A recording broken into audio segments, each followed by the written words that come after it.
MCS Group are delighted to be exclusively partnering with Workrise in the recruitment for a senior software engineer manager. And today, Pauline's going to tell us a little bit more about the role. Thank you, Pauline. Nice to join you today, Neve. Perfect. So, Pauline, what excites you most about this senior engineer manager role and the impact that it can have within the company? Well, for the senior engineer manager role, that's how I started. So that was the role whenever I joined Workrise 4 years ago. And if I think back to what that role was for me and what it continues to be for the person that we hire, I mean, it packs a punch. And why is that? We're a very small organization. It is a startup. And we have four software engineering teams across Austin and Belfast. I look after I look after that set of teams. This person coming in would be the engineer manager for one of those teams. I mean, it's so flat. I report into the CTO, he reports into the CEO, and Praveen, the CTO, you're talking to him all the time, swapping ideas. Like, it's so flat, it's so fluid. There's no politics. Does that excite me? I think that makes it a joy to come to work knowing there's none of that nonsense.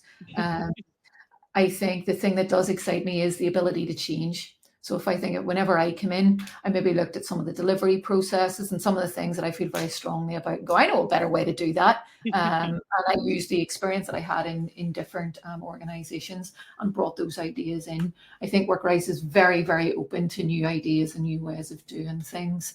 And if you're a new engineer and if you're a manager coming in here, I think you have the ability to bring your experience and your talents and all the things that you've learned in different organizations and bring that in, suggest those ideas, and then help put that into action. I like that a lot, rather than you come in, it's a fixed structure. This is how we do it here. There's none of that. You will never hear that uttered by anybody in this organization.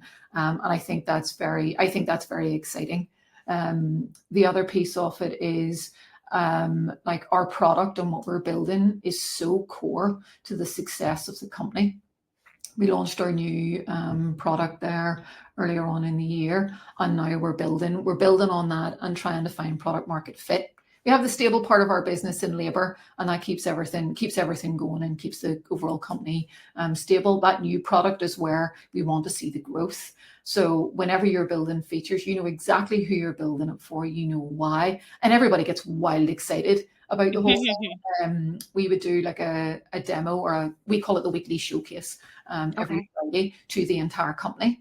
Everybody's on it, and every team gets to demo something that they have done that week. A lot of our work is very small increments, so it's possible to show something off. So that manager coming in will have a chance weekly to show off their work to the entire company. And then we use Google Hangouts and the emojis are flying and everybody's getting very excited about the whole thing. It's like, is it in project? Is it in project? And you're like, hold on, we need to test it, and you get all of that, all that normal stuff. But you get a lot of recognition through that. That is exciting to some people. Other people that are a little bit more reserved record the video ahead of time. And the manager can work with the different people and making sure that everybody's getting a chance to introduce or to demo their own work. And the manager, I think it fills me with pride, and I'm sure it would fill any manager with pride to see the intern or the software engineer too, or the staff engineer or whoever it is showing off their own work. Very motivating. Amazing, brilliant. And can you describe a bit about the team People culture? that thrive in Workrise can't be afraid of change. We are a startup. We don't see change or uncertainty as like obstacles. They're just part of the course. And that isn't for everybody. I'm very upfront whenever I talk to people about that. It can be very energizing for other people. As well. It's very energizing for myself. I wouldn't be here if I didn't enjoy that. So there is a resiliency there. We don't have a 2-year roadmap. It's something where, as I talked about earlier, we're trying to find product market fit. So you know what you're working on, you know what's next, and we're trying to figure out, we're responding to client feedback. So you'll see things change around a bit.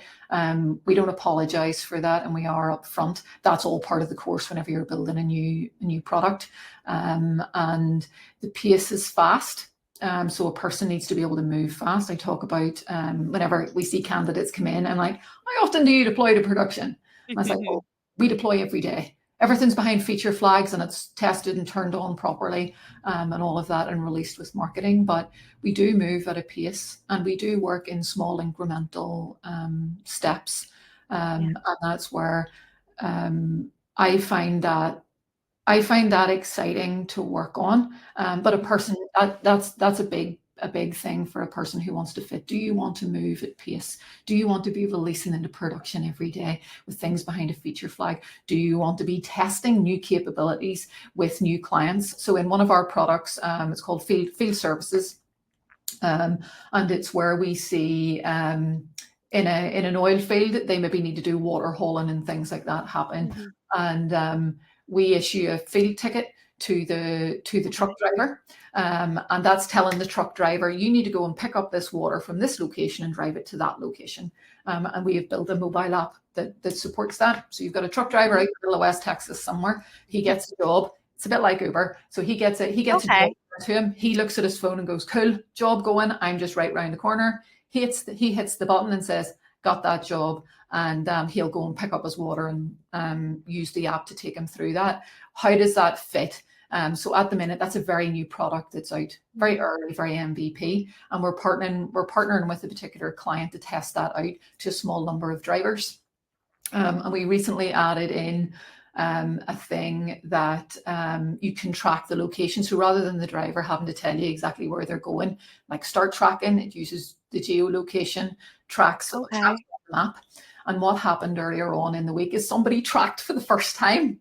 So, and it was all like the place went, it was all over Slack. Everybody got wild excited about the whole thing. Brilliant. And you know, like it's a huge win for the company. Getting away from the purpose of the question that you're asking me, it's people that thrive in that environment. It's people that feature was built in a few weeks. We put it out. We partner with clients to test whether that's going to work. We know that track, and there's a few tweaks and stuff that we need to do. User experience needs a few updates and all the rest of it. So now we're going, we have things that we have learned. We have feedback that we need to incorporate from that client. And then that's what we're building next. You know, so whenever I go back to my earlier point about like, we don't have a 2-year roadmap, that's why. Those are examples. So it's whether like, does the environment of testing something with a client, adapting and getting wild excited about some truck driver in the middle of Texas tracking his work around some oil field. If that excites you, then this is the place for you. If you're looking for a 2-year roadmap and stability, this is not actually the place for you. Perfect. No, it sounds amazing. And what do you think, Pauline, are the biggest opportunities for growth and development in this senior engineer manager position? Well, to start, I think the world is their oyster here. And I know everybody says that, I mean it. If I think about a new manager would come in, I think the right thing to do is to settle them with one team. Get in, understand the domain, understand the team, help and support and coach them and find your feet. I do see that then expanding. So we have recently moved to a model where we have both teams and feature pods. Teams are the normal full stack teams, always stay together. They work in a particular area of the platform. Feature pods are a more dynamic construct that we have set up where we will assemble a set of people to work on a feature. They will go across the code base, go wherever they need to go and do whatever they need to do. And there's logistical stuff out around that as well. I'm not going to go into all of that detail. However, what I see for the manager is they would start off looking after one of the teams. They would find their feet in that area. They would learn the business. They would learn the tech. They would learn the people. And then they would move to also take on, a feature pod or 2 feature pods. While we're growing modestly at the minute, I think it's key to get a manager in before we hire any more engineers. That will happen after. That's where I see us expanding more feature pods. The other piece of it is that the managers get to work with other parts of the business as well. So they partner with their product manager. They are left and right hand, I think, of each other. But because a lot of our features are externally facing in these teams, you need to partner with marketing. They need to know what's going out and when. And it's like, what we would hear from marketing is like, oh, is that feature in staging yet, or our test environment? I need to record a video for the marketing material and all of that sort of stuff. So you've got all of that going on. partnering with customer success as well, making sure that our internal users have the right tooling that they need. And then sales, what are we hearing from sales? What do they need? They're demoing in our staging environment every day. We need to make sure it's there, it's stable, and they're getting what they need. So there's lots of opportunity for a manager. It's not just within engineering. It's very visible across the rest of the business. And there's lots of opportunities to expand relationships and understand the business there. Also, there's the other part of it is being part of that Belfast leadership team. And really whether that's and helping out as part of that, if that's of interest to the person, whether that's in recruiting, whether that's in community events, charity things. I think our local leadership team could use some new and fresh ideas. So I am dying for somebody to come in and give us a new lease of life there. Yeah. Love all of that creativity that comes there from running about the office. Yeah. Brilliant. Perfect. And could you give us a bit of an insight into what types of projects or initiatives this new hire can expect to work on within their first 6 months? Absolutely. So at the minute, we're building out our vendor management product that launched earlier on in the year. You'll see in my LinkedIn feed, there's lots of videos because I'm like wild excited to go, cool, look at the video. We built that. There is nothing that gets me more excited than going, you can look at a marketing video or you can look at something and go, real people using our thing, they're advertising what we built. And I love seeing that material be shared from the business and our sales team. So we launched that product earlier on in the year, very much early version of that product, and we continue to build out enhancements to that. When I say enhancements is maybe the wrong word because that would imply that it's just like ticky-tacky stuff. I would say it's capability is what we're building. So you build out the MVP, you get a certain set of users and a certain set of things that you can do. And there's other parts of it are still done manually. And our job is to automate all of that and make it very much self-serve. As we try to find product market fit, we're trying to figure out what are the things that our clients want? What do they need? How do we make their lives easier? How do we make them want to come to our product? And those are the things that we're building now, and those are the things that are on the roadmap. I did talk about our field services app as well in my earlier question when I talked about that field tracking app. That part with the truck drivers is also from a client perspective. There's also what do the clients need to see? How much am I spending? How much is that truck driver costing me running about a basin in West Texas? So you've got all of that side. There's the road side of things. Spend is something that is really important to clients. They want to know how much am I spending? How much is this costing me? And in some big organizations, it's very hard to track all of that.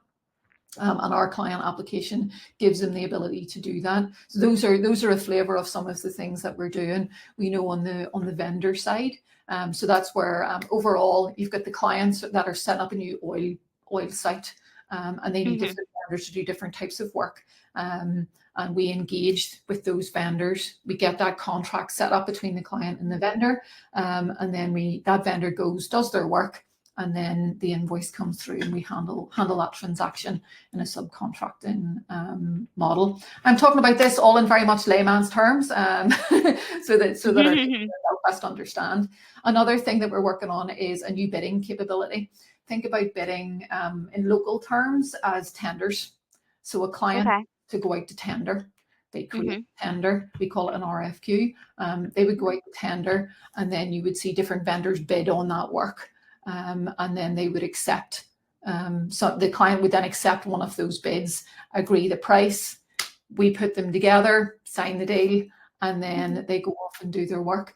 That bidding capability is another example of something that went out pretty recently. So that was built by the team in Belfast. That went out, let me see, August, I want to say, very end of August, I believe. And we're seeing, maybe it was September, in around that. And we've seen our first RFQ and bid happen this week. So again, it was another moment of during the week there. There's a message went into our general channel going, we've seen our first bid come through. we're all like looking at the logs and looking at the database and going, that's really cool. I wonder what they bid. And it's like, the excitement in people whenever you see something being used. But again, all of this is very new. We're doing an early partnership with a client. learning while we're still building out that bidding capability. It's very much an early version, and we have clients that are willing to work with us in that early version, and then we enhance that. We've got other pretty significant capabilities being built now. That's done in 3 to 4 week increments. So we see another increment actually went out last week.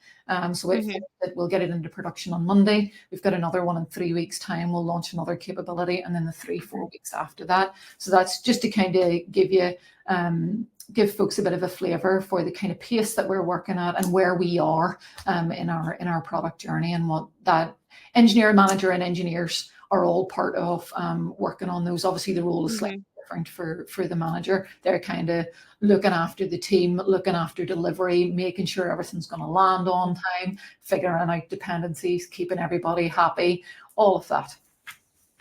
Amazing. Pauline, thank you so much for taking the time to talk us through what Workrise are doing at the moment. It sounds like there's so many exciting things in the works here, and it sounds like a genuinely amazing opportunity for somebody to come in as a senior engineer manager and get stuck into some of these fantastic projects. So yeah, thank you so much for your time. No worries. Thank you for your time, Neve. Glad to be able to share a wee bit about what we're doing. Brilliant.